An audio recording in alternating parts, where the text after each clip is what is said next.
Some viewers may find the following video disturbing. Viewer discretion is advised. Hey everyone, welcome back to Board Games Unlocked, and Brad and I are continuing our top 100 games of all time for 2022. At this point, all of the rest of this from 80 through 1 is completely incorrect because we have already done our top 10 of 2022, and I would imagine 10 of those games would be on this list. Maybe. I mean, it depends on how 2022 ranks against. Yeah, how quickly they came in. But for example, like my number 2 of 2022 did make it on the list, but very early. It was at like 97 or something. It's like it'd be way higher, but I hadn't played it all that much. My number 1 isn't even on this list, but it would be way higher as well. But that's for next year. So this segment is going to be 80 through 71. 2 new games on this list for me. Let's see, 1, 2, 3, 4, 5. 5 fell and 3 rose. Actually, I have 5 that fell, 2 that rose, and then 3 that were not on the list last. We're not on the list, but they're not like new games. Two of them are new games. Okay, and then one of them is one that just popped up. Gotcha. All right, well, let's go ahead and get started with my number 80, which fell. It was number 62 last year, so it fell 18 spots. And in 2020, it was 76. So it's been slightly falling. I think in 2020, it was brand new. Let me check real quick. No, it was not. Dang, this game has been out since 2019. Would have had to be been new then. This fell just because I haven't played it all that much. It's still in my collection. Like I said, for my top 100, all these games are still in my collection. It's a fantastic worker placement game. And I actually have played another game by this designer recently, and that was actually brand new on the last segment. And my number 80 is Black Angel. Black Angel is I think Javier Georges is the designer of Carnegie, and Carnegie was brand new, and it was on the segment last year. And then I think he was also might have been the designer of Troyes, which I haven't played Troyes, but I've played this, which just takes a lot of notes from that. Black Angel is a dice worker placement game where you roll the dice, but the dice are not yours per se. Anyone can theoretically use them, but they have to pay you resources to then do so. The theme of this game is really, really cool, that humanity, basically fucked up Earth and are like encapsulated in like cryo sleep while this ship is off to find the new planet for them to inhabitate. And you are utilizing these robots. They look like fire hydrants. Horrible design of these little things, but they work well for putting them in the ships. And yeah, the robots are taking care of everything. You use the dice to do various actions like remove threat, or to go on missions, or to get technologies on your board. And it's really neat because this also has that Solaris, I think that's what that game was called, with the track that as you move on, you take one of the track and you move it behind and you like flip it so it looks like the ship is moving forward. So you're trying to basically land on planets, work with alien species, get victory points. Whoever has the most points wins. This is a meaty game. It doesn't get played a whole lot because the people I have played it with didn't really care for it, but could get played more with my new friends who do like the games I have. No, they I feel like the group I have up here might actually like this quite a bit, but it's a meaty one, and one that took me by surprise. But I think it's probably gonna either keep falling or stay right around here just because they haven't supported it at all. Yeah. Like at least Troyes got an expansion. Like I don't know, maybe this one just didn't do as well. Troyes expansion, it came out quite a bit after the base game though. Oh, okay. Like came out a while after it, a few years. Gotcha. So very curious. So Troyes came out a couple years after, yeah. The Ladies of Troyes came out 2 years after. So there may be stuff pops up here in this next year for this. You never know. Maybe. Yeah. I just think this one had all the buzz in 2019 and then just nope. What game was that? Black Angel? Never heard of it. So it's really good. If you like Troyes, I think this is one to definitely check out. So that's my number 80, Black Angel. All right. I love the color scheme as well. Yeah, like yeah. The very neon, like pinks and purples. The cool. The fire hydrant meeples are pretty cool too. Yeah, they're so weird. But yeah, this game just does a really cool, just it's aesthetically pleasing to look at. Yeah. All right. Well, my number 80 is a game that was 19 last year. Whoo! So it dropped 61 spots. It was 19 last year, it was 28 the year before that, and 24 the year before that. So it fell. Dang. And the reason is because this is a 1v1 game that Ah, I don't play 1v1. I play the campaign expansions that came out for it. And I've played the hell out of the campaign expansions to the point where it just hasn't hit the table at hardly at all this year. okay. Because once you went through the campaigns a few times, it kind of you don't want to really do it. But there's a new Kickstarter coming up here in the next month or two from this for this game. Huh. That'll be more cooperative stuff, and that is Hero Realms. Oh, wow. Okay. This one I like the 1v1 experience. If it was just that, this game wouldn't even be close. Sure. Just like the space one. Star Realms. Star Realms is not even on this list because where it has a little bit of cooperative stuff in it, it doesn't have the cooperative to the lanes of what this one does with those expansions. And so 1v1, this would not even be on here. The ruins or I can't remember what they're called now. There's two of them, but there's a couple of different paths you play with those. Ruin of Campaigns. Thandar and Lost Village. Yeah, so you play through those, and there's a couple of branching deals, but it's not like a huge branching campaign. It's just like a couple of lanes. And once you've played through them with their characters and stuff, I mean, it is what it is at that point. So I haven't really played this much, but they're coming out with the Hero Realms Dungeons, I believe is what it's called. That's going to add more stuff, more campaign stuff. So that'll just probably bump it right back up because I played the crap out of these cooperative expansions for this game. But what Hero Realms is it's a deck builder, just like Star Realms. I mean, you start off with a deck of like I think 10 cards, and you have to play them down. Some of them are going to have attack, some of them are going to have money. You're going to buy new cards on the row. The objective of the 1v1 is you're trying to beat the other person. There's hit points involved and all that stuff. When you do the same concept goes into the campaign modes, but you are doing it either solo or cooperatively, working against the boss guy that they have and trying to beat them first. And it's a good like that kind of a campaign. It's about the right weight of a campaign for a simple deck builder like this. Yeah, I'd agree. Because you don't want it to get too convoluted and stuff. So they've done it about the right weight. I think they still could have done something to the extent of like Aeon's End. I think that there's a world here that they could really branch out further than just I would call them mini campaigns, really, because they're very quick.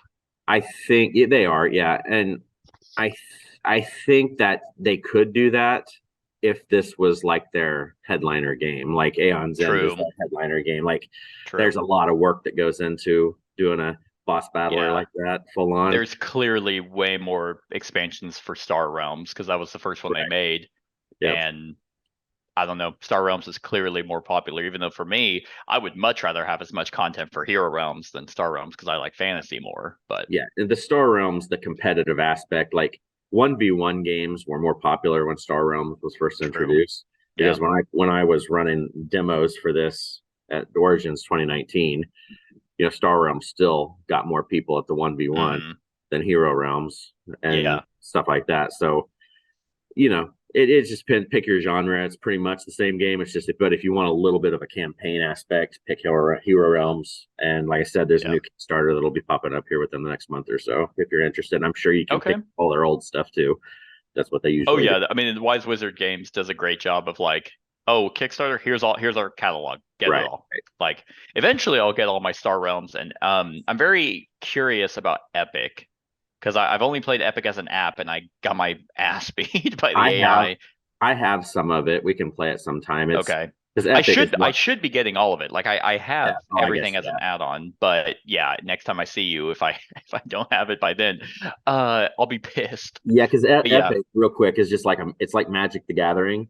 but Mhm. your every card is the powerful card of a hero of a Magic deck. So you can only play one Right. card, and it's like that's like a just a badass monster card, and then they Yeah. get to retaliate with a big ass monster card. And it's just like That's it's like blow power punches back and forth. exactly, and that's kind of what has me intrigued because it's like Magic is a lot of like setup to do that. You're like, oh, this is what my deck was all about. You just go Right. off, and it's like if Epic is that, it's like if everything's powerful, then nothing's powerful. So I am intrigued by it. Yeah. But no, this is a good one. I do like Hero Realms. It's not on my list because I haven't touched it since I did the Runes of Thandar campaign. I haven't even done the Lost Village campaign. It's good. I actually like the Lost Village one better than the Okay. first story wise. Just a Yeah. little bit. I think that Yep. should be the route they take for this. Don't do all the bunch of like competitive side stuff that Star Realms is doing. Just keep doing Yep. campaign stuff for this. Exactly, because if I have that before we do this list next year and I've played it, this will probably bounce right back up. Right. Just because I love playing that campaign stuff. Right. All right, good deal. My number 79 is new to the list. This was actually unfortunately one on your I think disappointing. I want to say I hope it's disappointing and not worse list of 2022. This one I enjoyed quite a bit, and I can see it actually going higher if I do the actual campaign stuff more. Than kind of just the one-off play that we did for it. This is a game I will only ever play at 2 because it is way too long otherwise, and that is Now or Never. It was disappointing. It was disappointing. list. Okay, yeah. I think it was relatively high on your disappointing list too. Yeah, it wasn't bad. Like I played again. It was just kind of yeah. It was just. I mean, it's Ryan Lockett, and I mean, expect the best of the best. The third in the trilogy of the verb and verb or whatever Now or Never would be. I guess it's not verb, but you have Above and Below, Near and Far, and then Now or Never. I really have no idea why it's called Now or Never. Like I think he was just trying to find another one that went with. I guess so. Like because Above and Below obviously makes sense. Near and Far also makes sense, but Now or Never, like here and there. Yeah, but I don't know. Yes, it's weird. I think he painted there himself and back. I think he painted himself into a corner naming those first two like that. I kind of agree. Yeah. Yeah.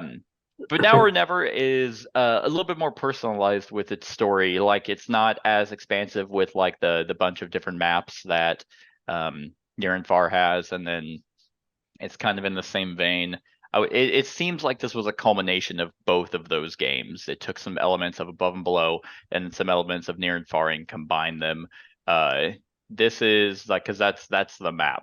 It's just the one board, and you have your character with special abilities. This is kind of a lot more RPG-esque, where your character like you actually have a character. I mean, you do have characters in Near and Far, but they're not nowhere near as detailed as this. Like you have special abilities, you can get items and spells to upgrade your character. Mm-hmm. And you're traversing the map, gathering resources that then allow you to kind of build your settlement that's on the right side, where you can house a bunch of citizens and civilians in them that are going to give you the icons that you need to do further actions. Combat is pretty much deterministic, almost going in like, hey, I am pretty much going to get my ass beat if I try to fight this thing, or I'm going to have a pretty good shot of defeating it. And it's a little bit more complex than the Near and Far. Like the Near and Far one was just kind of like you just could see who the enemy was and then just go and win. And that was kind of it. But what's really cool about this is it is chapter based, and in the chapters of the story, are personalized for the characters that are involved in that. And I do enjoy that quite a bit. I do also like the various, because you have all of the buildings available to you, and how you're going to build them to get the special abilities is up to you. So it's very clean in kind of like your actual turn, but it is very long. It is unfortunately a game that if you had never played it before, but you're expecting Above and Below and Near and Far, it's going to think what you're like in your head, whatever you think it's going to take to play, add an hour. Yeah, exactly. And that took me by surprise the first time, but as kind of like with this and Near and Far, as I've sat on it, I like them more. Like I used to be like, oh, I don't really like Near and Far, but as I kept thinking about it, I'm like, no, I actually just didn't like the campaign because it wasn't a campaign. It was play 10 games and whoever has the most points wins. But if you just play these kind of isolated or spread out the games over time, then you do get the story, you do get the richness of his world, and they're all worth owning, I think. But yeah, that is my 79 near and never. Now or never. And I will say I don't believe Above and Below is, I don't think it's in my top 100. Out of the three, it's my least favorite, but it's still really good. And it's my favorite of those. Yeah. I think just because of the simplicity of it. Like it's Sure. just a simple set collection, you know. Yeah, get a like little that. bit of like blurbs of story. Yeah. I mean, they've progressively gotten more complex. Obviously, Above and Below is simple, then Near and Far is kind of middleweight, and this I think is the heavier of the three. No idea if he's going to continue this trilogy. I hope he's done making these games and he just goes all in on Sleeping God stuff. I want to say this was the last of that set, and I think he's going into that other world more. Cool. Because he makes so much money in Sleeping Gods, and that with other Kickstarter and all that stuff. Yep, keep doing that. And I'll play that at some point. I think you would really like it. I'm sure I really I will. do. Yeah. That's why I haven't gotten rid of it. But yeah. All right. So my number 79 is an old game that you've played. You may still own it. I don't know if you still do or not. It's a small box game from Fantasy Flight. With a theme that I don't know a whole lot about. This is the only game I've really ever played in that theme. It's an awesome cooperative game, very difficult. I play it solo. It plays just as well solo as anything else. I think it's a very underrated card game for what it is. It actually fell just 4 spots. It was 75 last year, went down to 79. Cool. And that is Space Hulk Death Angel card game. I do still have this game, surprisingly. Yeah, I have it, but I don't have the expansions, which are, they're just like 30 card expansions, but people want like $150 for that 30 card expansion and shit. And I'm just like, I want them. I used to have them because I had all this stuff, all of it for this game when it was coming out. And then I got rid of it, and then I kind of got back into it, and then I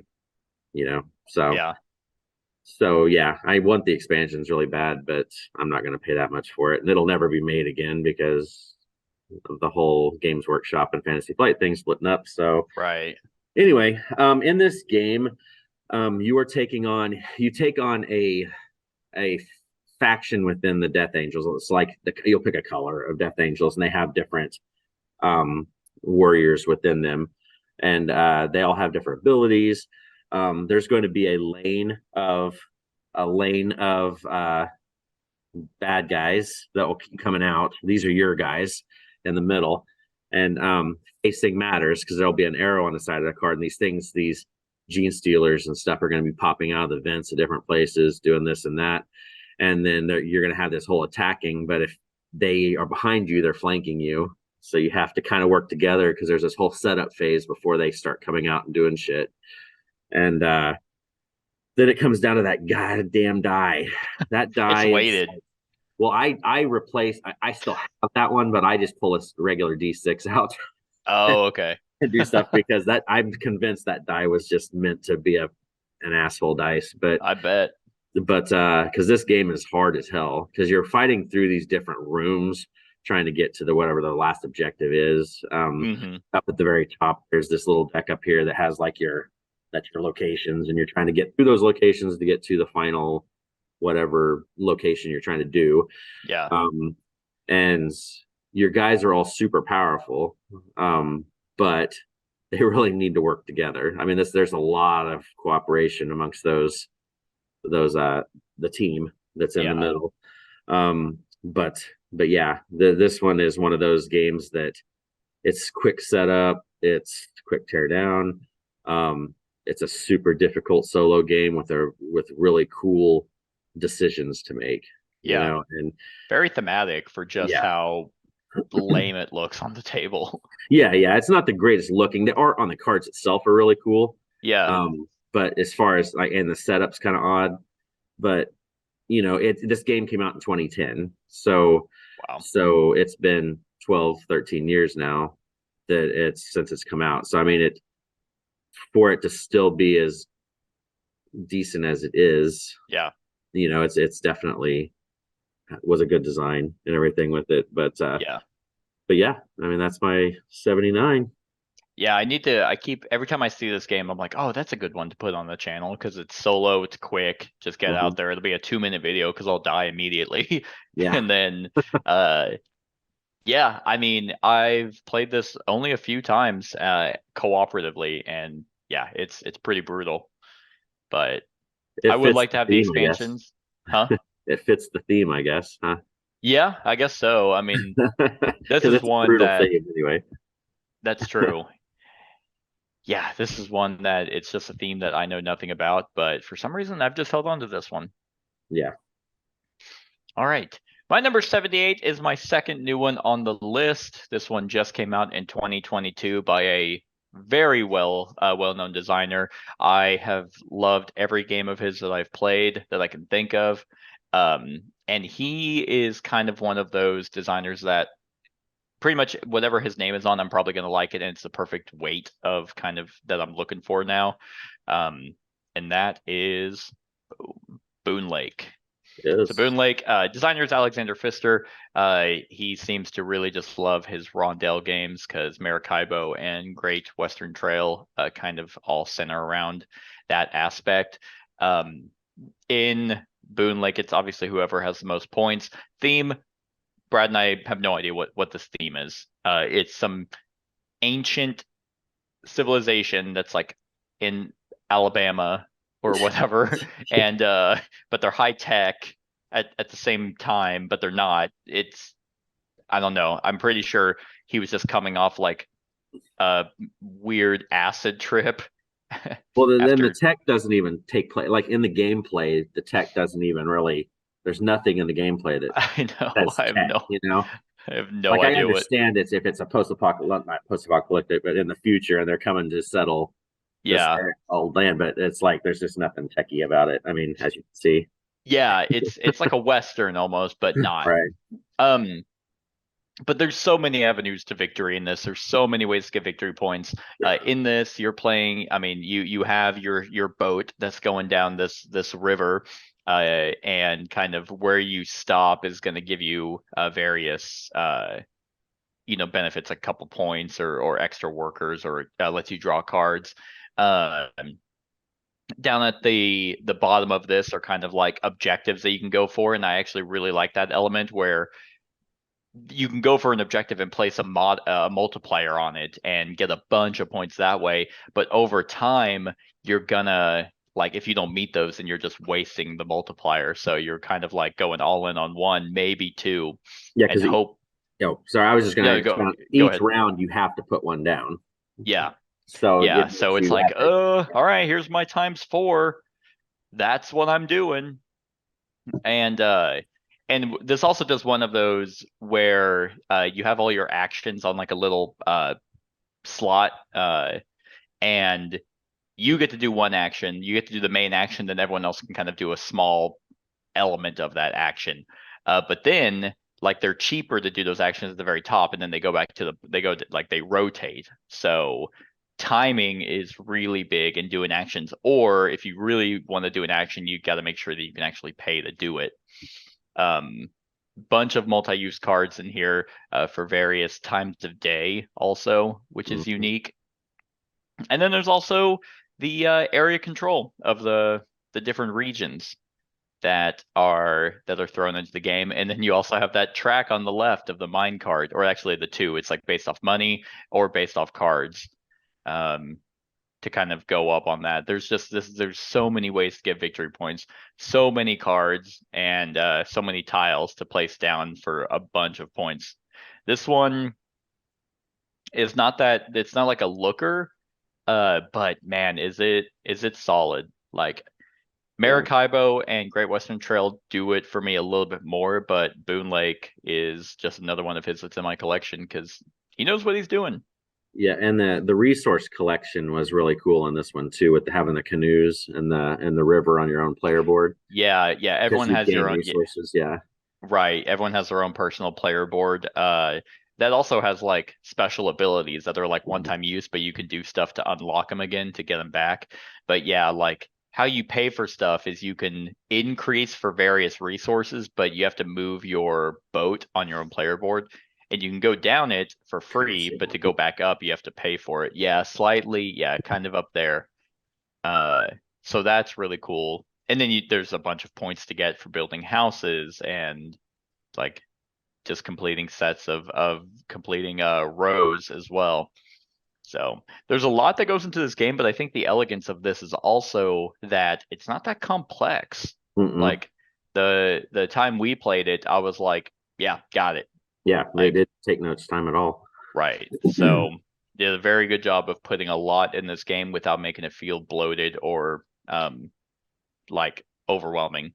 I think the trickiest part of this, the thing that we kept looking back at the rule book for, was the action tiles, just because of iconography, just knowing what they exactly do and what the other person gets to do. That was the trickiest part, just the icons. But other than that, it's good to go. Yep. So that's my number 78, Boone Lake.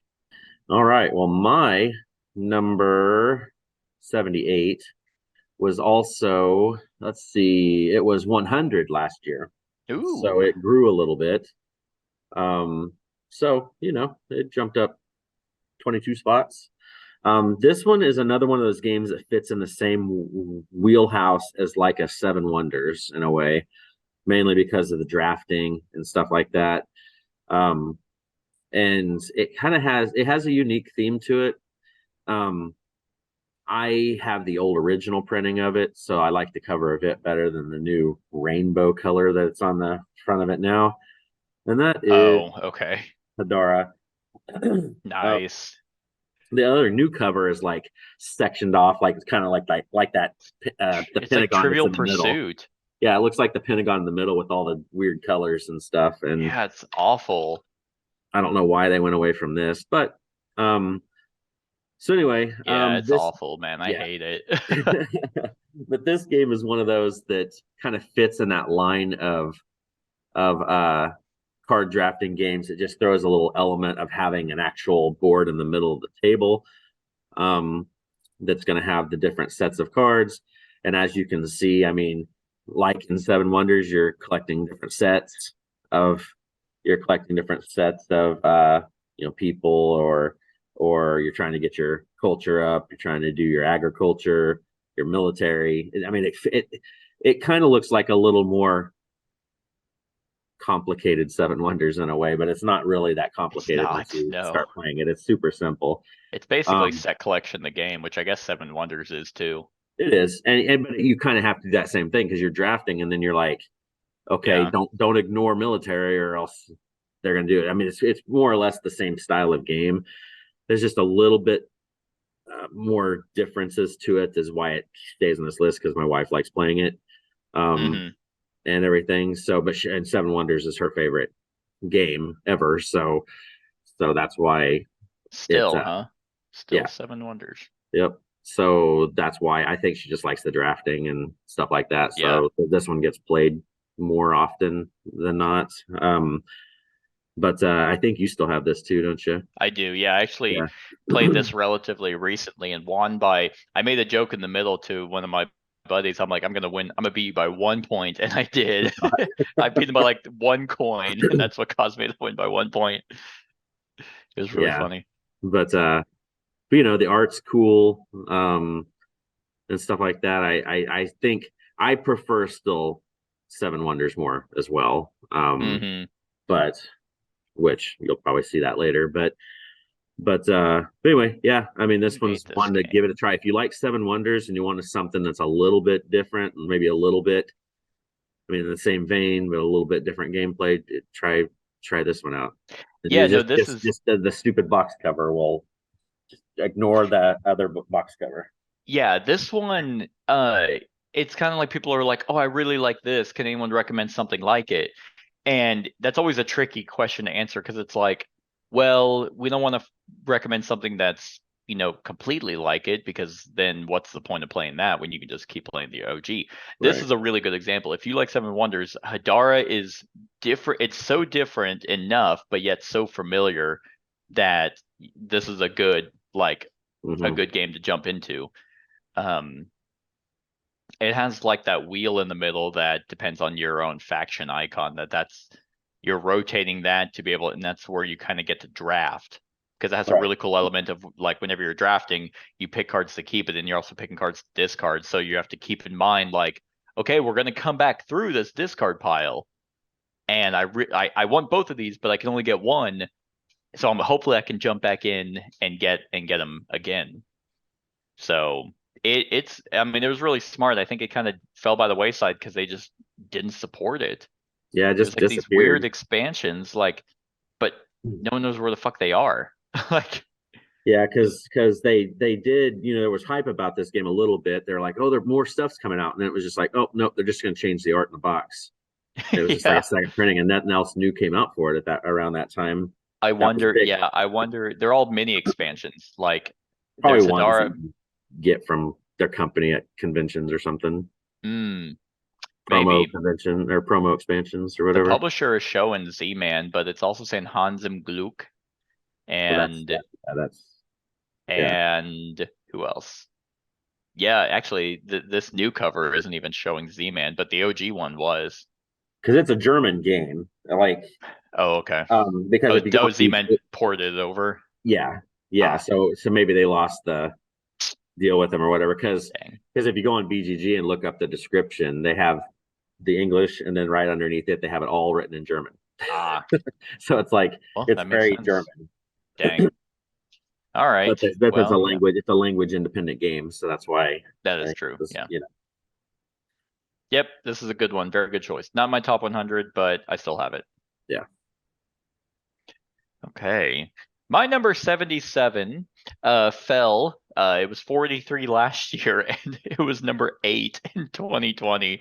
I don't Very even know good. how it got into my number 8. And we must have just played it. And this must have been I think this was the first game I played in this system. Hmm. This is to date the best Blacklist game that they have made. I think that this is the one that has solidified the MDS system and just works the best for this style. Uh, and that is Yeah. Street Masters. Um, so this kind of I feel like kind of put the Sadler brothers on the map and Blacklist games, and then they've just been riding the coast of that modular deck system. Uh, but if you think this looks familiar and this kind of looks like Street Fighters, it's because it is. I mean, it's a fighting game, but it's fully cooperative. Uh, and the cool thing about this is it's so versatile in how you want to play because you pick a villain, you pick a stage, and then you pick a hero. And there's a bunch of heroes, bunch of villains, and bunch of stages. And you just combine them, mix and match any combination you feel like, and you're going to get a totally different experience. And I think that that is one of the best ways to do card games. Hmm. Um, so in this game, you want to go to the next Sorry. picture for me so I can use nothing in this as an example. But basically, yeah, so you have a hero with their own deck of cards and own special abilities to do various actions and feel like a badass. Um, different types of attacks that you can punch and kick and stuff, and then try and utilize those to do damage to the enemy. Moving around this map, actually, what's cool is the maps have different elements that you can go to interact with. Like one of the very first ones they recommend you to do is like it's like a mob boss, like, and he just uses weapons a whole bunch, and you can go in and you can raid a supply cache and get a weapon for yourself. You can interact with his cards that he's throwing out. Like a good example is he can throw a grenade and you do a reaction to actually like pick up that grenade and toss it back. What's really cool about this is the fact it is a 3D board, so you're moving around. It's not like a 2D fighter where it's only left and right. So you're positioning. He has minions that come out that you have to fight, and you go until you defeat the boss.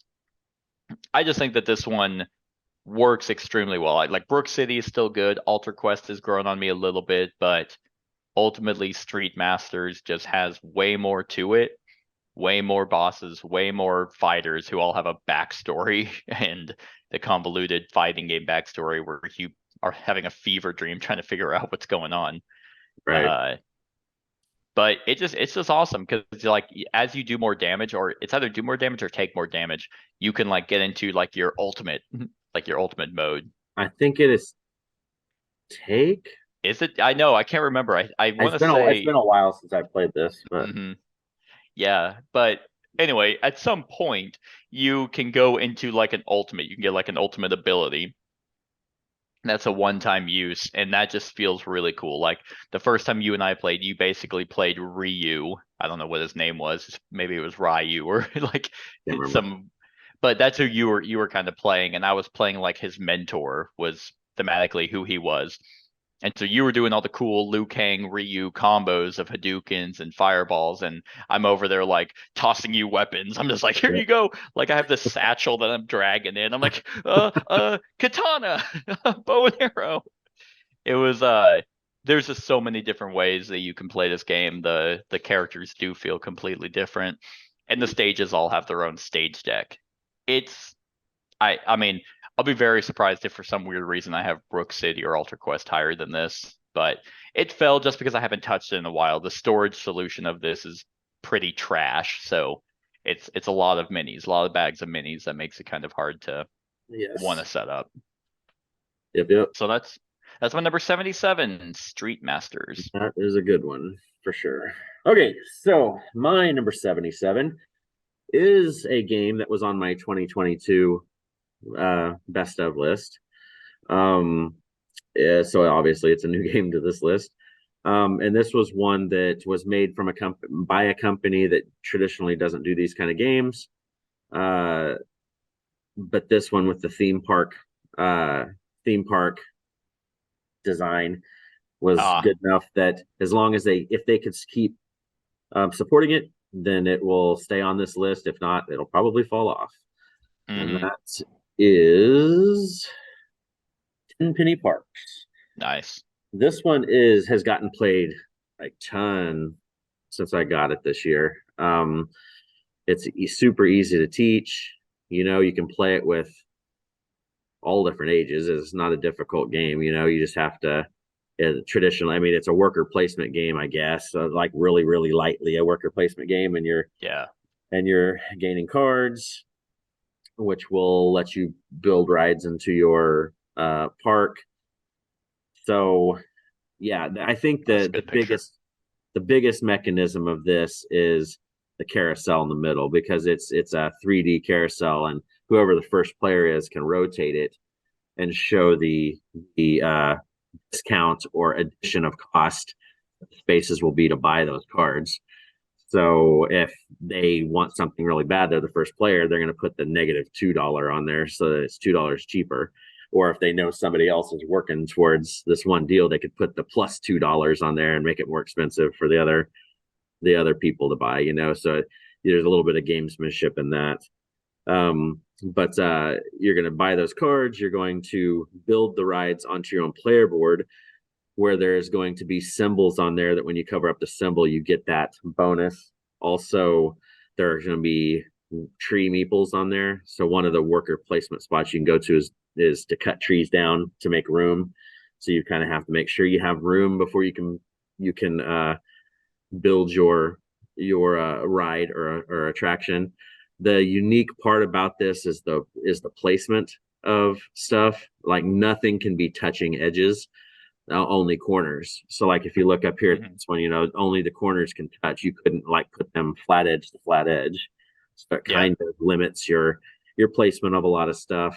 You can buy board extensions to spread out more, to have more room, but that costs money in a worker placement spot. all the while you're doing these things and you're moving up on these 3 tracks, the thrill, joy, and I can never read that yellow one in the middle, but It's awe.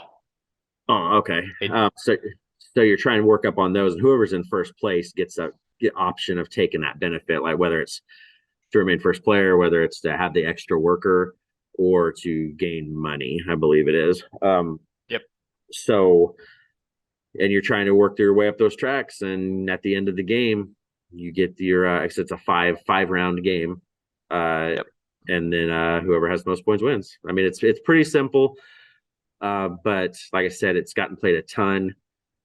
It's definitely going to need expansion content though, in the in-game scoring cards, and the ride cards, whatever they need to do with it, or else it'll get pretty stale. I mean, like I said, I probably played this 15, 20 times this year.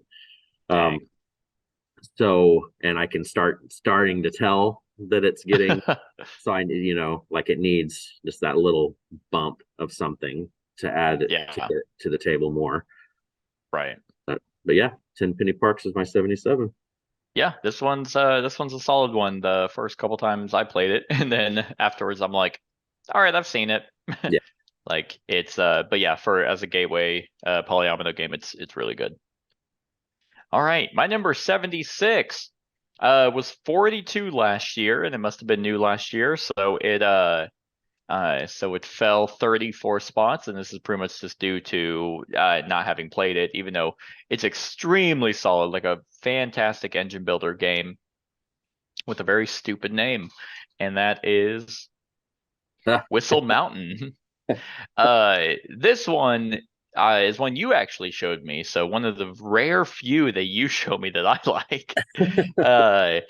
And yeah, it's extremely solid. Like there's just so much that you can do with this, and the action turns that you do is so free flowing. Like you can basically just interrupt your turns with various different abilities that you've unlocked. And this also has a cool mechanism of where you're trying to like how you get more workers to utilize is you just have to kind of pull them off and build up with these polyomino pieces. I guess I didn't even remember it was a polyomino game, but yeah, the scaffolding that you build up, because that water is rising, and so you don't want your workers to fall in, otherwise it's negative victory points for workers that are currently drowning. And I think there are ways to save them if they fall in down there. But that's something that you have to utilize your turn for to go get them. Otherwise, you're getting a significant point penalty for it. But yeah, so it has these now. This board is so stupid. Like the 4 quadrants that they made of the puzzle piece is fucking dumb. It makes no sense of why they did that. Yeah, but I don't either. But your actions that you take are notches on the side of the board that you send kind of like more like stronger pieces. You have like a blimp, and then you have a little ship like airplane or something. You have a hot air balloon, and you notch those into the side, and that's going to determine the strength of the action that you get to take. And of course, it's only one spot per person. But like the top right up there are gears. Those are excuse me. Those are like conditions that you can try and meet. Those are like special abilities that you can have. And then I think that's what they're called. They're called what? Upgrades. Yeah. And so because everyone has their own player board that you can put them on. Up in the top middle, there's a deck of cards that you can get, and those are like one-time abilities that are available to you. The left side are those are like scaffolding upgrades that you can put that on the different scaffolding places, because once you set those on, now that's where also those workers can go to utilize those abilities as well, or gain resources that you need to do those actions throughout the board. Those are the machines. And those are what cause the water to start rising, because the heat they give off starts melting the water. Yeah. And so yes. So the theme of everything that's happening is there. Just the title it makes no. I don't know. It's just kind of. It's obviously a play on their other game, Whistle Stop, which that made more sense because at least it was a train. Yeah, this is like a really awesome engine builder game, like worker placement, polyomino. It's like hits all those things that I like in these kinds of games because I like worker placement, I love polyominoes, and I love engine building, and it's all there without it being like an overwrought game. Like this is just very clean and you feel really cool. Like I think when we were playing this for the channel, like I had a really cool engine, but our final score ended up being really close. Hmm. Because you can get a bunch of end game victory points, but you can also, forgo them and go for a really solid point engine throughout the game. So this is one that I think they only really supported it with a solo variant, but other than that, there's like no expansions or anything for it. They were working on some stuff, but it kind of got hell. That was like a year or two That ago. would have So been a couple of what's years ago, happening? yeah. Yeah. I don't know if COVID slowed it down or what the deal was, but Well, Bezier started doing their castles of their castle stuff. So as far as I know, there's no, yeah, Whistle Mountain has no planned expansions. Yeah. I do remember them releasing like a solo variant for it. But yeah, this one, the only negatives I really have for it is the board layout. It is awful no matter where you're sitting. You can't see certain things. The quadrants of the board are stupid, and the insert is non-existent. I do have a wooden insert for it, but still, I got to insert too. But yeah. that I they mean, only pretty ever much that. yeah. Go ahead. Sorry. I was gonna say pretty much. I mean, that's all. I mean, game wise, like the game is phenomenal. It's just production issues. Yeah, I mean, it was just nitpicking wise. The thing that we ran into when we were playing it was those stacks of the tiles. Just like it's not friendly for the players. Yeah, Like yeah, you not sit even a across, little. yeah, you can't see that. Like if you look right here, you can't even see what the tile is over here if you're sitting on the side of the board. So it's like, Exactly. so I think we just set them off the table when we Yeah, played. there's no. I mean, it's so easy to rectify it, but it's just like who okayed this overall board design? Yeah. Because hopefully they got fired because they suck. But Maybe other they're than gonna that, maybe their expansion is gonna be to add a new top half of the board, and it's gonna be like modular puzzle piece. yeah, and you have walls. Yeah, Yeah, I don't know. I don't know. I would be very surprised if they announced an expansion for this with how long it's gone, but you never know. It was really popular and it was on a lot of people's high lists. So Hmm. I mean, I wouldn't surprise me for new stuff to come out either. So I'd like it to. It's super good. all right. Well, my number 76 is a game that you may have already talked about. I can't remember. It's been a little bit since we've done a Well, couple I'll of let you this. know. It was 69 last year, 55 the year before that, 51 the year before that. So it's just gradually slipping a little bit. Mainly mainly because it hasn't been played much this year.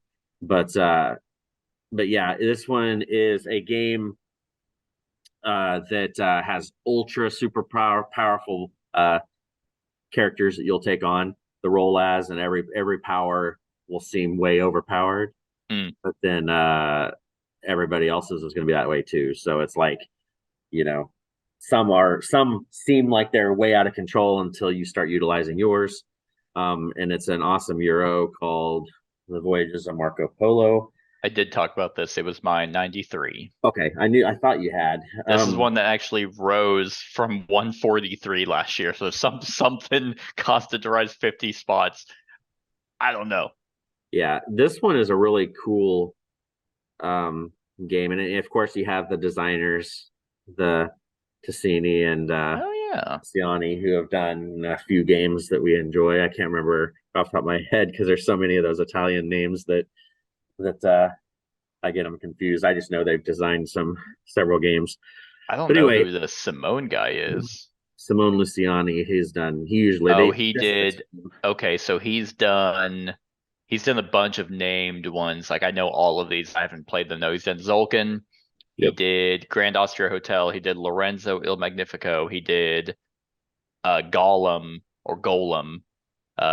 One game I backed that'll be coming is Darwin's Journey, and then Yeah. I have Telatum, but I haven't played it yet. Okay, so Yeah. Okay. I'll have Yeah, to pay so attention to his name now. so this Zulkin and Lorenzo are the main ones I've played out of those, and I've enjoyed them all. But on this one, you are pretty much just running around running around Asia and Hmm. trying to fulfill different deals and delivering stuff. It's dice mechanics. Um, a lot of their games have that same kind of stuff with you rolling the dice, then using those dice to do, different actions and stuff. Um, I know that there is a lot to this game. It's not a difficult game, but I mean, they put out I don't know why they put out a second edition. People say it streamlined it, but I thought this was a pretty streamlined deal in the first place. Yeah. So I don't. That's why I have no intention on buying the second one. Yeah. But the game runs 5 rounds. Um, you get extra victory points if you've traded in China. Beijing, I think, is the location name in China, and you're trying to fulfill the most orders. You want to have trading posts in places, and in the cities, you have those secret cards that you're wanting to try to get the trading posts in, and Hmm. then you just go for the high score. Like, I don't have the expansion to this. I know I you think said I you do. I think so. do, I'd have to look, but I remember purchasing something. because it went out of print like ultra fast, and it's never come back into print, the expansion. So Right. I've never been able to pick it up. But yeah, this one it's really pretty on the table. Um, and it's a top notch one. If you like Zulkin and Lorenzo, I mean, you've got to play this one. Even if Yeah, you play even these if you play are the second one, it's mhm. These are well-known designers. Like, this is probably the best example of, like, if someone would be like, "Oh, what's a good game with, player powers?" I'd be like, "This one." Like, this is the best example of, player powers of being so radically different from one another, yet balanced. right. And I'd say that's why this game is still talked about. Like, I feel like if this didn't have those player powers, then it probably would have gone by the wayside as just another resource, kind of standard Euro. Right. But yeah, those player powers make this game super fun and super unique that enhances the actual game. I mean, it's a good game, but yeah, having the player powers makes it a great game. Hmm. Exactly. So good choice. Yeah, I mean, there's some reason why I decided to raise it 50. I guess I just kept thinking, I'm like, well, everything it's matching up against in this Pub Meeple thing, Yeah. it's better than. You need to get Zulkin played and Lorenzo too, because I think You you'd like. mean, yeah, Zulkin with the expansion that I have on my shelf that I just look at? Yeah, I know. I know. I'll get it played at some point. I have my 2023 goal is to have nothing on that shelf of shame. Yeah. So whether I play it and keep it or play it and sell it, they're getting played. All Yep. right.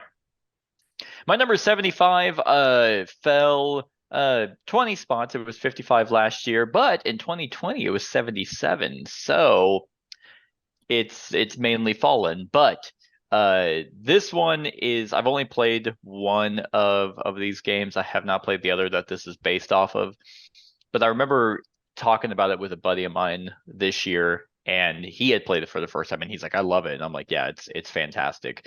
And this is a wonderful sci-fi game with dice called Roll for the Galaxy. Again, the other game is Race for the Galaxy, which I've never touched, never had really a reason to, because I know that this is pretty much that game, but with dice. Uh, in this game, it's either first person to it's for the person with the most victory points wins, and there's a couple ways that the game can end is if you max out your tableau or there's no more victory point tokens in the pool.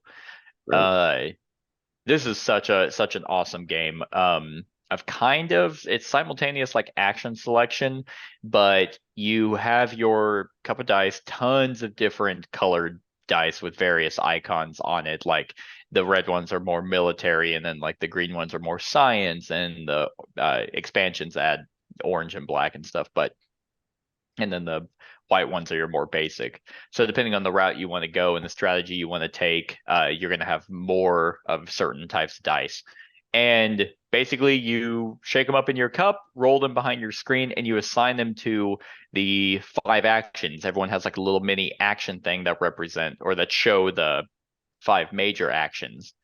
And you pick one of your dice to be like, this is the action I'm guaranteed to do. And then you put all the other dice underneath it. And if someone else picks that action and you have a dice underneath it, you also get to do that action. It's that kind of get into the head of your opponent, but not too far where if you didn't read them right, you don't get to do anything. Like, so you can be like, well, okay, Brad and I are both like developing stuff right now. Like we're developing technologies, which are the diamond symboled on the left side of the player board. It's like, he's most likely going to do that. I know he really wants to develop. So I'm going to hedge my bet and I'm going to choose to ship these goods that I have. And then you reveal it's like, oh, you can be like, yay, like he did choose develop and I put dice under it. So now I also get to do it. Or damn it, why didn't you develop? But there's a lot of mitigation for the dice as well. This isn't one of those, man, I really need to do something. Like, well, there was some game, First Empires, I think you were talking about, that was on your disappointing or worse list, where it's like, okay, where it's just kind of like oh man, I really wish I could do something. Oh, I rolled, I guess not. That's not in this. Like you have ways, like you can forego a die to change a die face, which is cool. Gotcha. It's like you kind of make them a manager or something where it's like, you just like, okay, well, you're one less action, but you're now guaranteed to get something you want. There's just so much to this, so many tiles of every side has like a tech or a world you go to. And then one of the expansions is really good because it adds public objectives. The other one is where that fucking Dice Forge die creation came in, and that expansion was like $80. And I hate myself that I bought it. But it adds like a market and stuff. I can't really shit on that. I can only shit on the price. I haven't played it all that much, but I think this game is fantastic. There's so many cool abilities and worlds and stuff that you get. It's awesome. So yeah, that's my number 75. You've never played it? Have you played Race for the Galaxy? Once, and Okay. I like it. I need to get it because I really enjoy. I like card play over dice games anyway. So, yeah. I yeah. do too. I feel like if I did play Race, like, because I know there's a bunch of expansions for that too, I probably would like Race for the Galaxy more. But this is a dice game that I think implements that race. Like, it's like, this is it's like, yeah, obviously I'll take consistent card play over rolling dice, but this game just does things so well that I haven't really had the need to go play Race. Yep. That's what makes it smart because they've done it that way. Yeah, you can do exactly. either one. You don't have to do both. Nope. Exactly. Yeah. So. All right. So my number 75 was another game that was on my 2022 list. All right. And I'm gonna give a hint and say that you don't like this game. So you actually know what this is gonna be. Well, I'm just glad it's not higher. Yeah. So anyway, my number 75 is Sniper Elite board game. This one, I don't play a whole lot of hidden movement games, and I hadn't played a whole lot of hidden movement games. I think the only other one I'd played before this is we played Fury of Dracula, and I was one of the hunters, so I didn't get to play the one. That's Dracula, yeah. Right.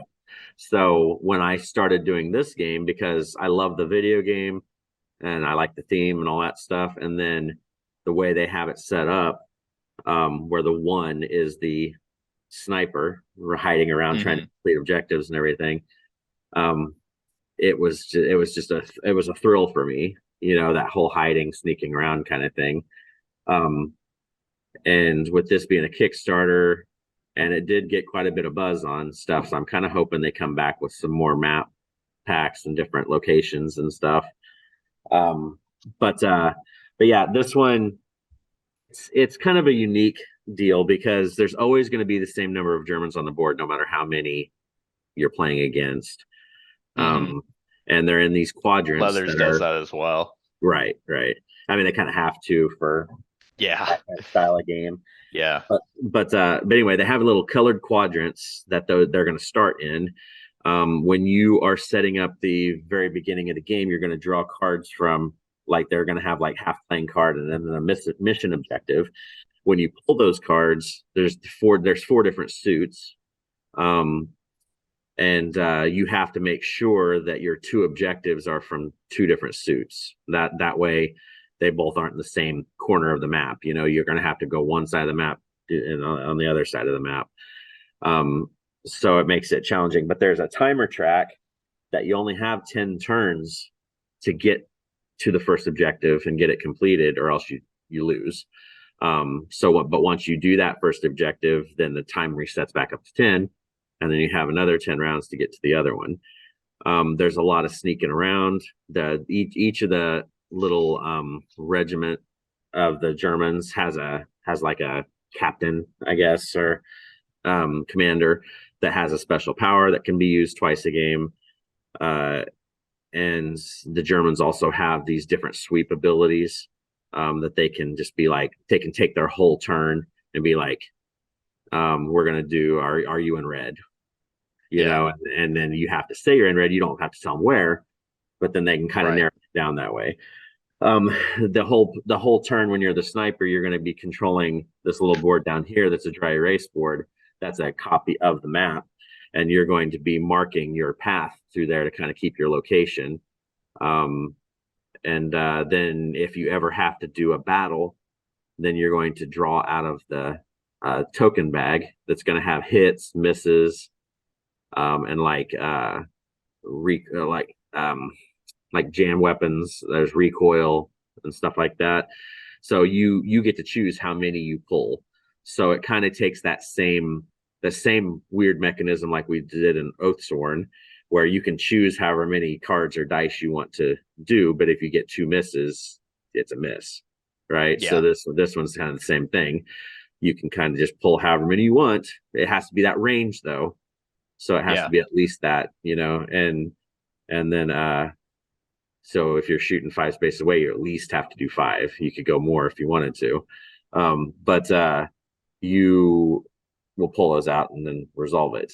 The cool thing is when you kill people, as you kill their soldiers, you get to put more hit markers into the bag, so it makes it more your odds. Yeah, like you're like fine tuning your gun. Right. So anyway, you know, and what's cool is like this core box right here has a double-sided board, so there's 2 different maps with totally different objectives and stuff, and then there's the expansion. You know, it came with another board that has 2. So I think it'd be neat if they came out with another couple expansions that just added a couple boards and cards, you know, for it, just to give it more stuff. That's the best part of this game, is the fact that there are multiple maps, because no other hidden movement game I know of has multiple maps. Like, none, actually, I think this is the only one. Like, Letters from Whitechapel, same map. Fury Dracula, same map. Anomaly, same map. Mind Management, same map. Spectre Ops. Spectre Ops, same map. Yeah, it's wow. Yeah, that's it is really neat. And I'm sitting there thinking, like, because Mind Management didn't work well for me. I like Mind Management better than this one, but not by much. I don't know why. I don't know why some of them just really fall flat. This one bugged me just because it felt like more of a chance of just sheer dumb luck that I just happened to get like scrolled. Maybe not the first time when you were the sniper, but the other one where it's kind of like, well, you're just kind of moving in a certain area, like it doesn't, and then you can just kind of puppy guard objectives. That kind of bugged me, that just the fact that can happen. It's not possible in any of the other games that I have.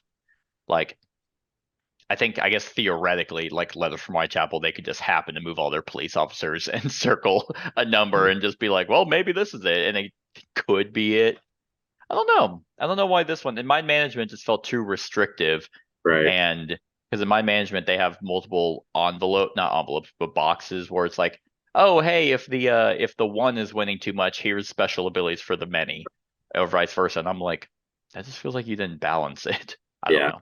Well, and just having the equipment cards that you can choose 3 at the beginning of the game, and those are really powerful if used right. Like one of them Hmm. is a mine that you can throw out, and it has to be thrown within vision, your line of sight, and then you mark it on the Hmm. map. And if they walk on it, I mean, you could just be they could be taking the game, and as soon as they step on it, boom, they're dead. It's just like Yeah, it's just it's like, neat because you did that gotcha. game and stuff too, you know. And it's Yeah. and you can get caught. Like one of the games on the other side of this board, there's a catwalk that you get caught on. Hmm. I got caught on the catwalk, people on both sides, and I was trapped. I couldn't go anywhere. So I just Gotcha. pulled out my Tommy gun and just opened fire and just railed on them, and then Yeah. escaped because once they'll see you. Once you shoot, you're on the board, and Hmm. then but then that's where you were last seen, and then you can start Yeah. moving there. So I really like it. It's an excellent game for me, and I hope they keep supporting it. You know, and it Sure. also Yeah. plays I really mean, well solo as well. that is the other thing is, again, this is primarily, I mean, it's a solo video game that I mean, who's the solo designer? It's that the Did David they? Turksey or David Turksey, I think, did the solo Okay. the deal. Okay. That's what I Excellent there. thought. So, Yeah.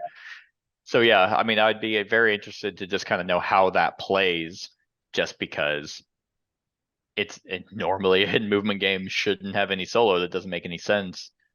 Uh, but yeah, just this one did not work for me. Very frustrating. But it could also just be since the ones I like, I have like 4 hidden movement games in my collection that every other hidden movement game that comes out hasn't an idea or mechanism that's pulled from that. That's like, well, I don't need another one like it. Yeah, I understand that. But Sure. but good deal. All right. My number 74. This is one of the ones that rose. Yay! Don't know why it rose, but it did rise. It was 93 last year, so it rose 19 spots. But in 2020, it was 34, so it fell quite a bit from 2 years ago. However, this is a game that will also probably rise quite a bit once we get the expansion for it. That we'll probably never actually get. Uh, and that is Oh, Vindication. yes. Yeah, so Vindication, the second game designed by Orange Nebula. I think it's just this one and Unsettled. This one had a lot of buzz around it whenever it came out because it was a very like heavy, no, not heavy, but it's like this is clearly a Euro game that has a bunch of theme around it where you are some piece of shit who was thrown overboard and you wash up on this mysterious island and you do things to try and vindicate yourself, making yourself kind of just an overall better person. And you don't have to, but it behooves you to actually do that. But the actual actions and stuff of this board, like there's a lot of different ways that you can play it to get victory points and ultimately win. Like you can go in there and be the monster slayer and go in and just only kill monsters. Each of these decks are different things. Like 3 of the decks are just different companions that you can get.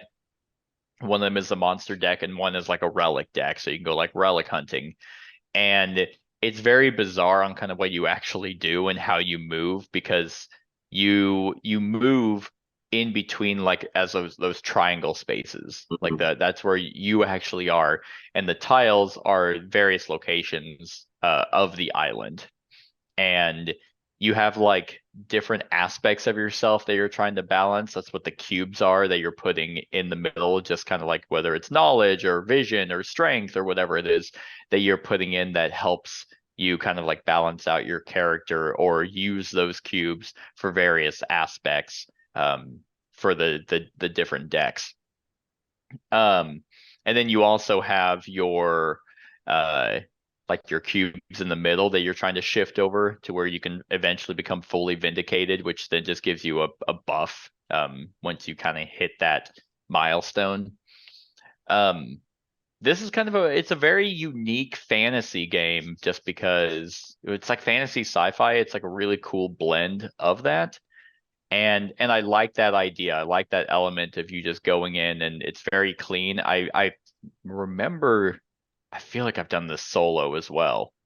And I think the solo variant for it is also solid, if I remember right. It's been a hot minute since I've played the solo version. Yeah, you had to play the solo with that first expansion that came out. That's what added the co-op part to it. That's right. That's Yeah. right. Yeah, and they've supported this quite a bit. Their newest expansion is actually going to be what I've always believed should have been in the game, which is kind of an actual story for it, like various decision making to really, drill down the fact that you are here trying to change who you are as a being. So like give yourself like, okay, what kind of person were you before you jumped on this island, and then what decisions, what circumstances did you come across? And I'm very excited. I think it's called Chronicles is what that expansion I believe you're right. Yeah. is gonna bring. So I'm hoping that with them taking so long to do it, that there's gonna be a lot of content for that, because I think after that they're probably done. So there really needs to be like almost like a matrix to play that expansion a lot, but still also hone in on this pretty much Euro game. I don't think this is a Pacing theme. I think all the elements, all the characters you meet, the choices that you do make, how you play this game are represented in the game, but I'm a sucker for story, so I think that can enhance it even more. This is one I think that everyone should at least give a shot, because this could be one of those games that's like a turning point for, it's like, oh, like I really love Arkham Horror or Eldritch Horror. I don't really like Euro games. It's like, well, hold on, let's try this. Like this is very thematic, but it is a different way of playing. I love the game trays stuff that they have for you. Just pull a character out, it has everything in there. Yep. And all that stuff. And then the big box expansion, of course. Expansion, the big box storage box is coming. And I just pulled up the last update from the Kickstarter, and it said everything is done, everything is on pallets, everything is ready for the boats. So awesome. that was as of December 6th. So badass. Okay. A month or two. So sweet. So yep. Yeah. Very excited for that then. So I mean I'll be very surprised if that wasn't like in our top 5 expansions of the year. Probably. We've been waiting on that for quite some time. So yeah, this is a really good one. I also just like the way that this is designed, the way it looks. Like those cards are weird. There's a lot of cool expansions. You can get pets as well. That's like a little mini variant you can add. It's just like, hey, I got a bear. Yay. That's enough for me to change my entire being, is now I have a pet.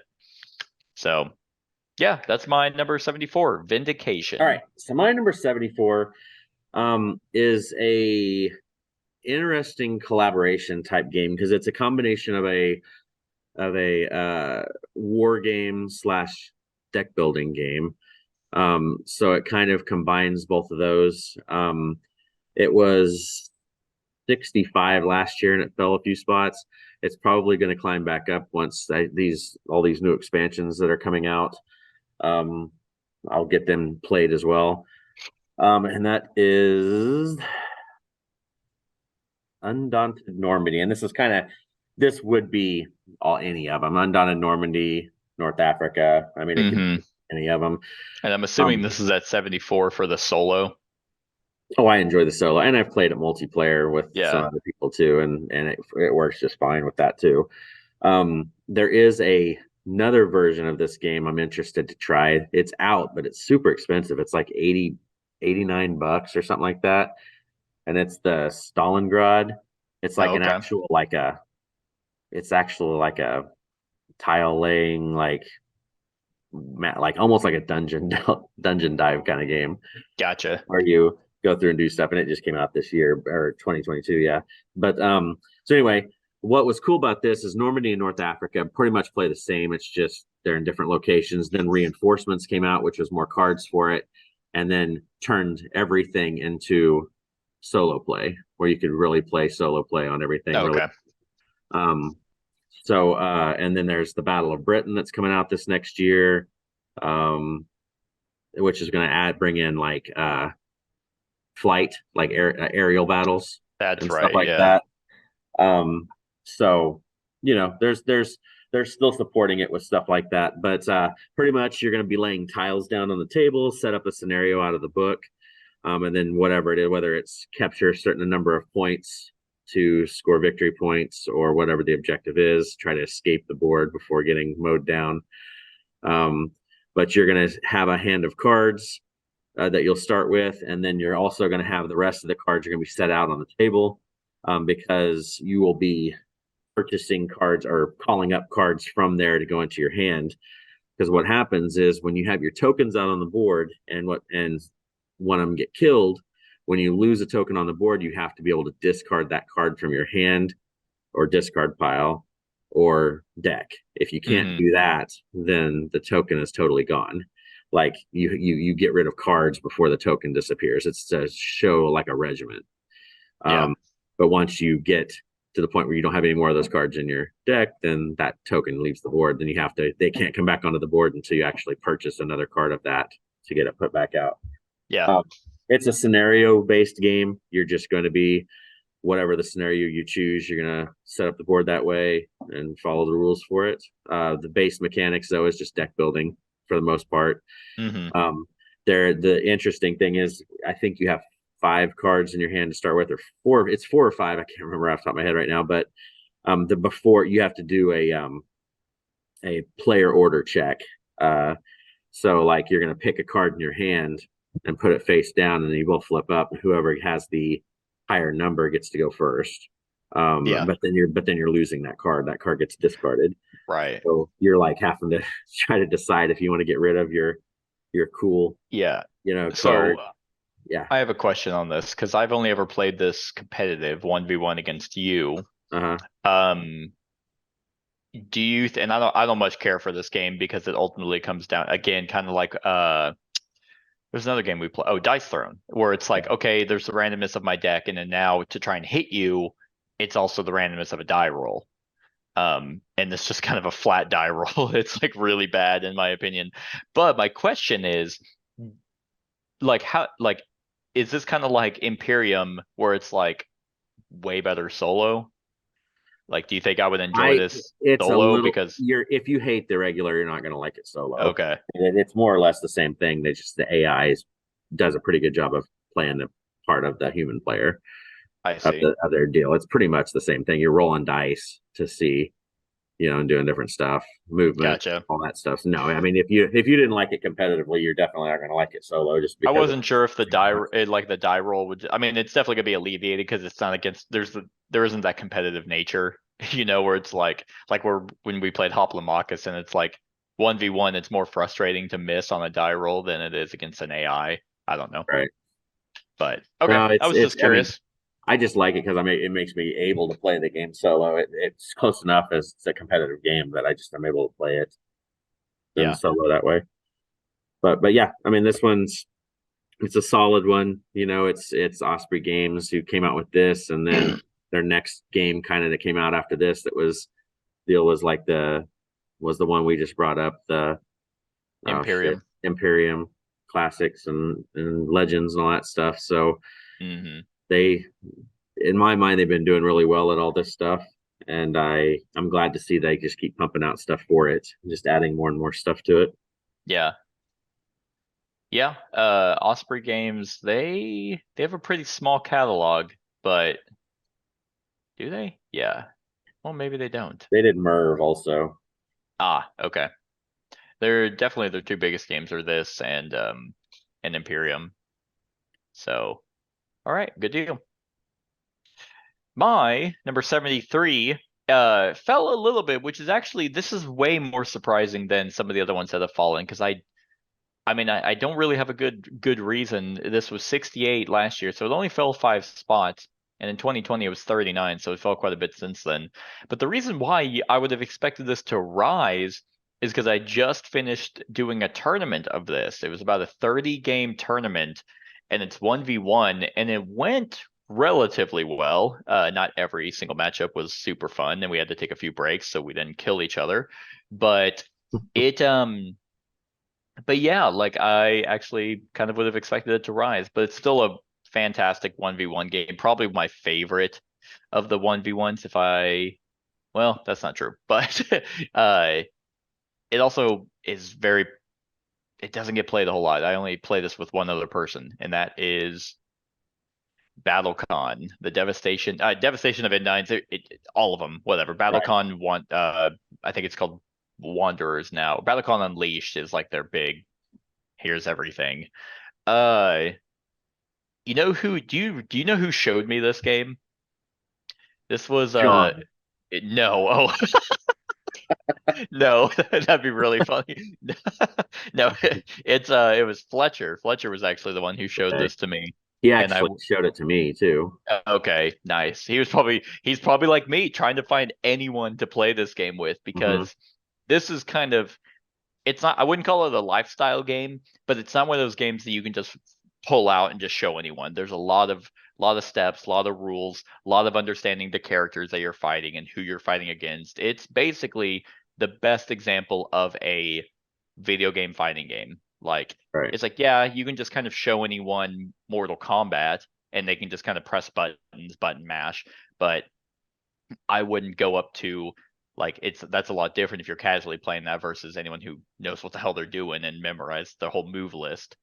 But that's kind of what this game feels like is there's over 90 characters with Unleashed, and you can pick any of them. 3 different difficulty tiers, each with their own unique. I mean, everyone has the same 5 standard kind of bases, but everyone has unique styles. And you pick a pair, you pick a style, you pick a base, put it face down, and once both players have done that, you flip them, go through the list, and you have to take into consideration range, power, and priority. Those are the three criteria, or the 3, I don't know, whatever it's called, 3 things to keep into consideration. But there's just so many things on top of that. It's not just like, oh, I went faster, so I hit you. It's like, no, because there's before moves, there's if you hit, there's after, there's anti steps, there's a lot to this game, a lot of keywords, a lot of that. But if someone's going to take the time, like I have, and the guy who I did the tournament with, then it could be a lot of fun. And what's even more fantastic about this game is that it is basically perfect information. You clearly know what cards your opponent has. You could see the cards that are not in their hand. So like, because everyone has like their 2 discard piles and they cycle, so you can't just spam the same move over and over. You have to wait basically 2 full rounds before you can get a pair back. That worked really well. So you can look at it and be like, okay, what possible options can they do? Okay, well, that pair is not going to work. That's not going to work. Okay, out of these two options, that works. Okay, so if he does this, then I'm going to plan for that. So there's a lot of chess mind games that you're trying to go in, which makes it very personal if you get your ass beat. So that's why the tournament, we had to take a break because it was like one of us would run the gauntlet and win out one section of it, then the other one would win out the other. And it's like, am I stupid? Like, am I inferior to him?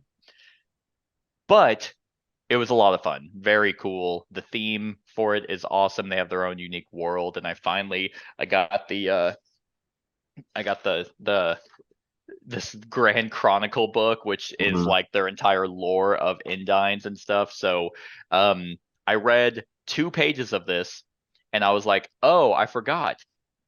This is nonsense. Yeah. I didn't do my ketamine before I started reading it. So I have no idea what's going on. I'm old. I'm getting old. It's one But of those typical fighter games. I mean, it really doesn't matter what's going on, right? No, not really. But I will say it can be cool. Like if you do know a little bit about certain characters, it does enhance kind of a certain matchup. But yeah, the tournament was a lot of fun. And the crazy thing is it was 30 fighters in the entire tournament. So we could do 2 more full tournaments and still have a few fighters to spare. It was awesome. It's awesome. But again, it's probably going to sit around the 70s, maybe 60s, because I will only play this with one person. There we go. Yeah. Right. Well, my number 73 is the game that you haven't played yet. Yes, I have. No, you haven't. I've talked it up quite a bit. I played it yesterday. That's been one that we need to get to the table so I can show you. It is a game that came out in 2013. So it's an older game. Has a god awful ugly box cover. And that is Oh, yeah. Concordia. Yeah. I was gonna say Hoplomachus, No. the original. No. This one, I know you haven't played it because it's still in shrink over there on your shelf. But No, like I said, I played it yesterday by uh, myself. this one's one that I stayed away from for a long time just because it didn't look like my kind of game, you know. Hmm. But then a friend of mine talked me into playing it, and it's a very, very cool game, even though it looks this way. Like this is one where the game way outdoes the art style and everything, even the board. The board's Oh, that art style, I animated, think it's the OG one as well. right? So I mean, even the board is just kind of bland looking, really. But in this one, there's the board is double sided depending on player count, but they sell all these other kinds of boards that are double sided to add. It's the same game, just different layouts of cities and stuff. They have a Venus expansion which adds more stuff. They have the Salsa expansion that adds more stuff. I have a lot of it. I don't have. I think I have a little over half of everything that's out right now, but pretty much what you're doing is there's going to be cards that are going to pop up there at the top up here, and you're going to be buying those cards, and they do different things, and they are influences from certain gods even. So there's going to be some cards that are under Jupiter, such I'm looking here, Saturnus, uh Mercurius, Minerva, Vesta. There's different gods that these are based in. So like as you complete these and stuff, you're going to keep them and you get points.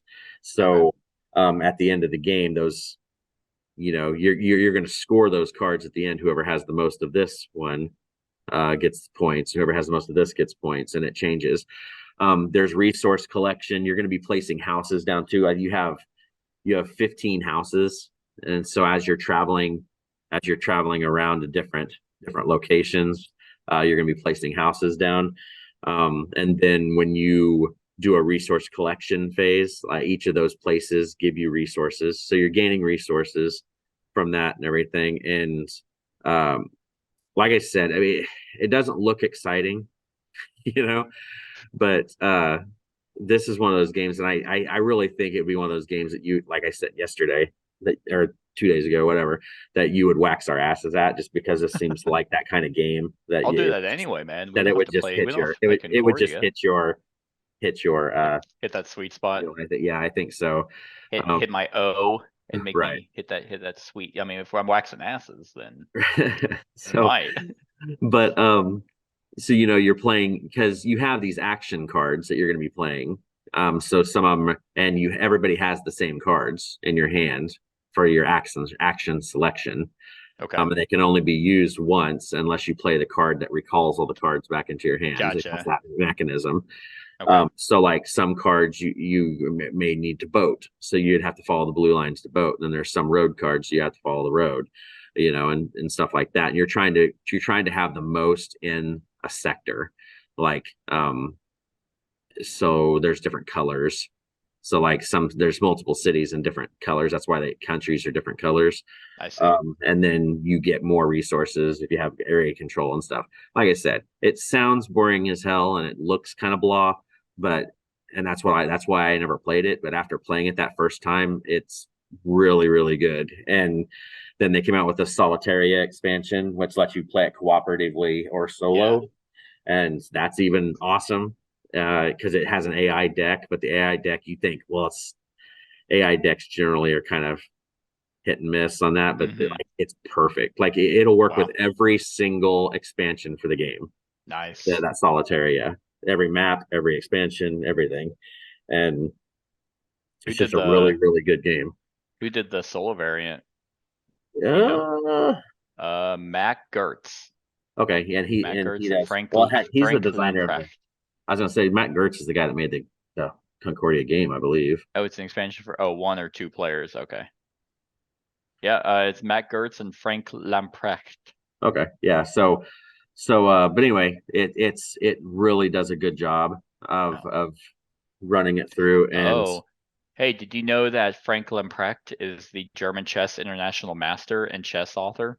oh, really interesting. That's what it's saying. It says, note, there is also a German chess international master and chess author named Frank Lemprecht. Note, they are indeed one and the same person. Interesting. But no, this one is everybody that's in gaming. This is hits that kind of thing. Like, everybody needs to play Agricola once in their life. Everybody needs to Yeah. play, like this is one of those games everybody at least needs to try once, and maybe you'll love it. If you don't, well, at least you can say you tried it, because Yeah. Concordia is one of those mainstays. Yep, it's on the shelf. 2023, year Concordia gets played, 10 years later. All right. My number 72 is one of my favorite hidden movement games. It was 73 last year, so it rose one spot. And in 2020, it was number 60, so fell just a little bit. But this one is just one of those phenomenal cat and mouse games. It's actually pretty much one of the other ones that you have played, and I think this kind of hits the same element as Sniper Elite does for you, is that it has one of those where the one isn't just hiding and running. Like if he gets caught or he gets cornered, he can choose to fight, and escape, or fight to kind of like clear a path. Although I will probably say the fighting in Sniper Elite is a little cleaner than this one, but still, my number 72 is Fury of Dracula. Now done by WizKids, but my version is Fantasy Flight. And this one, I mean, this theme also just does it way better for me than a lot of other ones. Like, I really like the Dracula theme. I think it does kind of like the Bram Stoker's Dracula books really well with the characters that the many play. And this is just very open-ended. Like, the person playing Dracula picks anywhere to start, but they kind of have a river of locations. So whenever they choose, they have a deck of all the locations, but clearly they can only move to those adjacent, and they have to pick that. So if they're in Paris, so it's like, okay, well, I can only go to the locations adjacent to Paris, put that down, and that's the river. But he can also put cards along with it. So it could be vampires, it could be mobsters, it could be disease, it could be a bunch of other stuff that as players start going to locations, they're going to run into it. It's like, oh, okay, we're going to go to Paris. Yes, he was there, but now we have to deal with these wolves. Or you can come across young vampires and kill them before they become a problem. The way that Dracula wins is he needs to gain 13 influence, and the main way he does that is by having vampires kind of age and they fall off the track, and certain vampires will get him a lot more influence. So that's kind of the main way that he can do that. It's him, obviously making himself known and being like, hey, I'm going to take over Europe. There's a lot that goes into this game. Every character that has a special ability, then they can get, like, there's event cards that they can go and get. Like, there's, like, they can see the top icon of the event deck that could be for them, or it could be for Dracula, so they can do actions to try and discard the ones for Dracula. Or if they search cities and stuff during the nighttime, they run the risk, because you pull from the bottom of the deck. It could be for them or it could be for Dracula. You don't want to give him any more powers, that because he's already pretty powerful enough, and you just give him that much more of an edge. What's great about this is there's no stupid whiteboard. It's just a small map of the map, but that you just quickly look at and be like, oh, where do I need to go, instead of, kind of looking over on the main board. Yeah, the only negative I have of this really is the combat. It's kind of a weird rock, paper, scissors thing, but that's the way the heroes win, if they find Dracula and kill him. And I've played games where, there was a chase the entire time, and I pull out a win.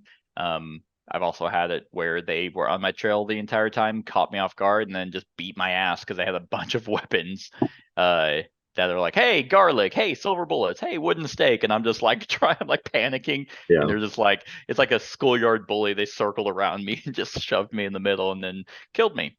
So there's a lot for this game, but I think it's for a wonderful atmospheric cat and mouse, Dracula hidden movement game. Yeah. I've played this one time, and that was kind of a watered down version of Dracula. Because Yeah. he has like special ability cards that like he can turn into a wolf. He can, feign a movement. He can, I think, turn into mist. Like, the powers that Dracula has in the books, Mhm. he has in this game. But it's definitely kind of one of those that it's like, oh, learning first, I'm not gonna use those because they are pretty helpful. Like Right. being a wolf or something lets you move 2 spaces, and that's pretty big if people are trying to find the trail, and moving 2 spaces can get you quite a distance. But still, Yeah. I do think that the abilities that the characters have are also incredibly powerful. Like Mina, for example, is like, hey, if she's with someone, she can do that thing like the Germans in Sniper Elite of like, are you in this region? Yeah. Ah, yes, I am. And then it's like from then the hunt is on because she has like a mental connection with Dracula. Right. So stuff like that, they all have their OP powers. So I do think him having the abilities isn't like, well, I'm guaranteed to win. Um, so yeah, this is one of my favorites. Love it. It's great. It's fantastic. So that's my number 72. All right. Well, my number 72 is a game that's been on my list since we started, I think. And it's made a big fall this year though, just because it has not hit the table at all this year.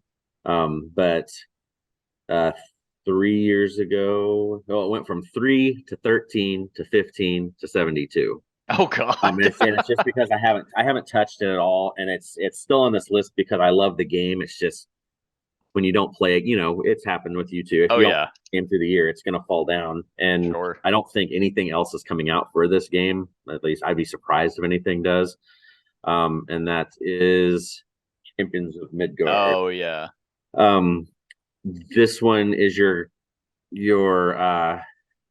it's not my favorite Viking game. That spoiler alert as we get down the list, but this one was one that the base game I really enjoyed the base game, but then they came out with these 2 expansions that just expounded on it so much and made it so much of a better game with the Valhalla expansion.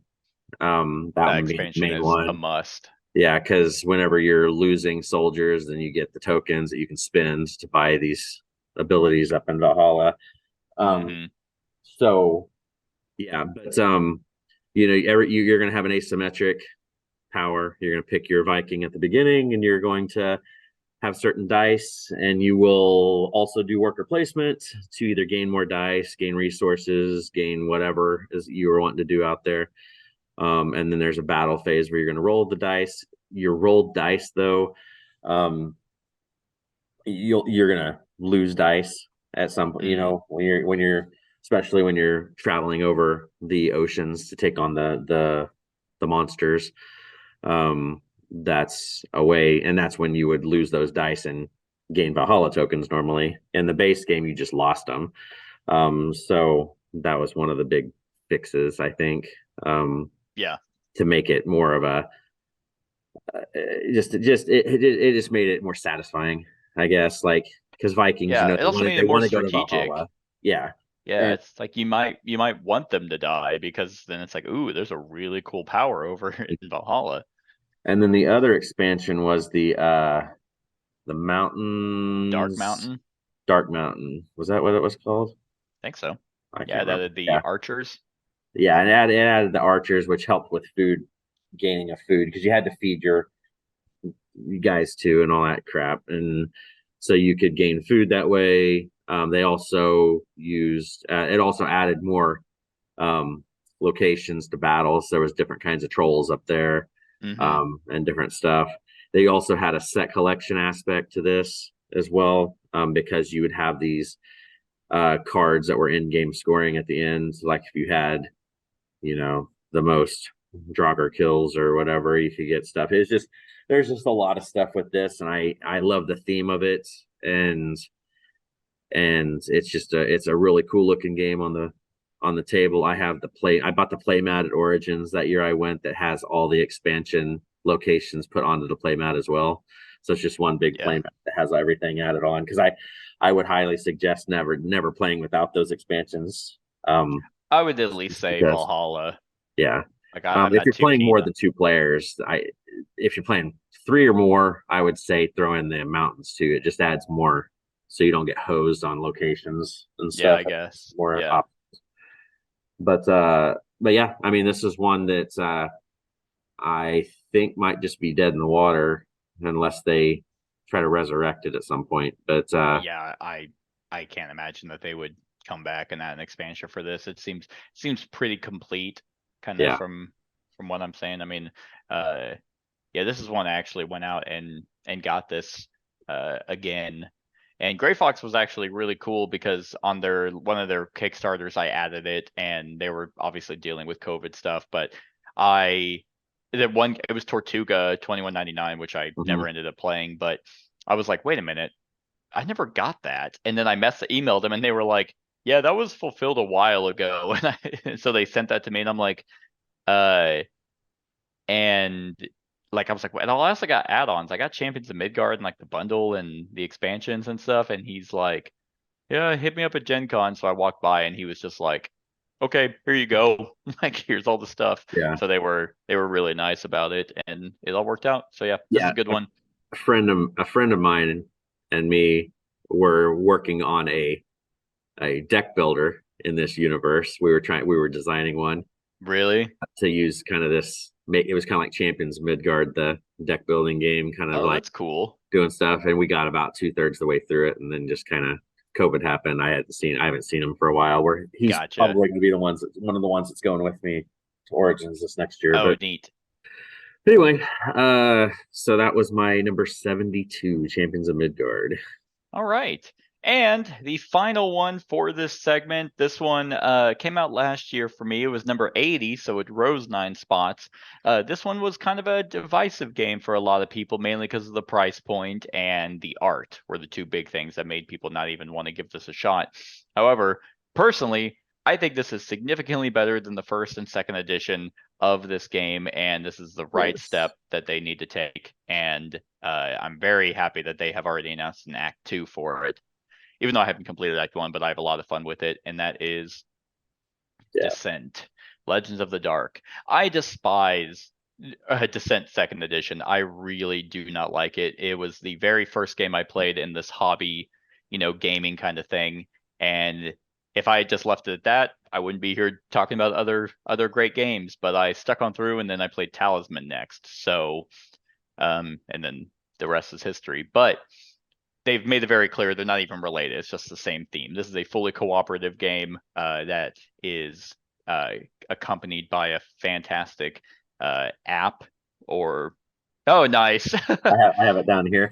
nice. Yeah, I mean I say app very loosely because you should never play this on anything smaller than a laptop or a big tablet because this is a lot of management.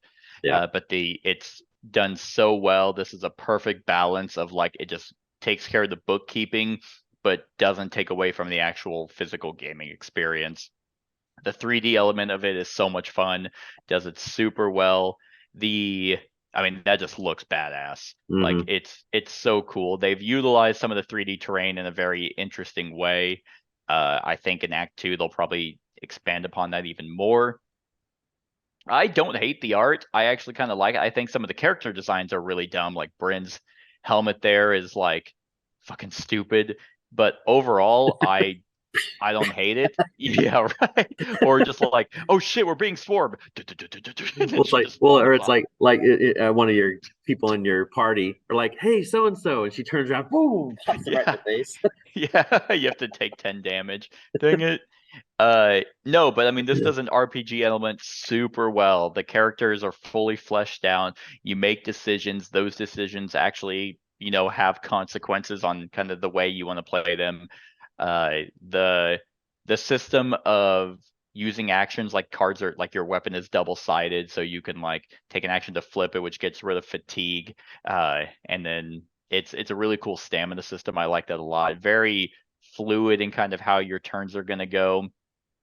And it does kind of like, how in like Star Wars Imperial Assault, how movement didn't really matter because you could just Yeah, you can do diagonals and it's like, okay, well, there's a bunch of enemies here, but I'm just going to move diagonal through the doorway and move on.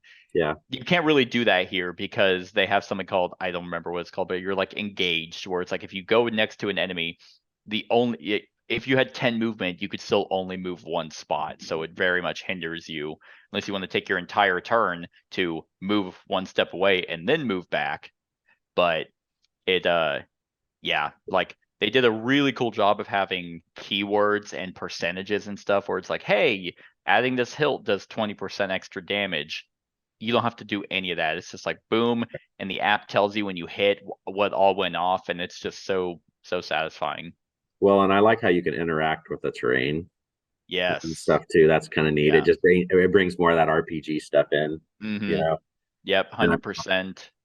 We've the one thing I hope that they do in Act 2 is they need voice acting 100%. They have very few of it. It is kind of there, but it needs to be the whole thing because I'm tired of it's a lot of reading and I'm tired of doing it myself. But it's awesome. I think this is, I mean, maybe it's worth the price point. I think so. There is a lot of game here, a lot of hours in it. So yeah, and I wonder how expensive this next box is going to be. If it's going to be just another huge box, or if it's just going to be adding additional. God, stuff, I mean, you know? it says Act 2, so I would imagine it's going to be at least as much box. as this one. Yeah, which would be fine. I'll buy it because I really enjoy it.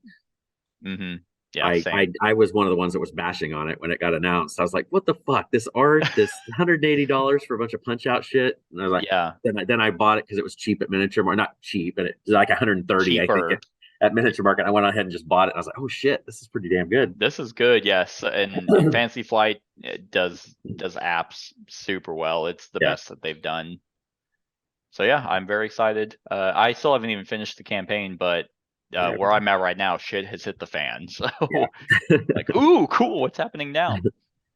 All right. So my number 71 has it started on my list. The year it came out, it was 68. Then it went to 100. Then it was 133 last year. So then it jumped down to 71. I highly foresee this one falling off probably completely if I can ever get the other game that has the same theme. Okay. Even though it's not the same kind of game, but I really only have room for one racing car game. And so this is Downforce. I know they're not the same kind of games, but Heat just came out from Days of Wonder. I really want it. I think it'll be my racing game of choice probably once I get it. But in this game, it's more of a betting game. You auction at the beginning. You're kind of wagering on who you think is going to be first, second, and third, even if it's not your cars. What's interesting? Okay, this picture doesn't have it, but the player cards, you're going to have this big hand of cards at the beginning, and on the cards, it's going to have on the top, on the corner of the card all these colors and all these numbers.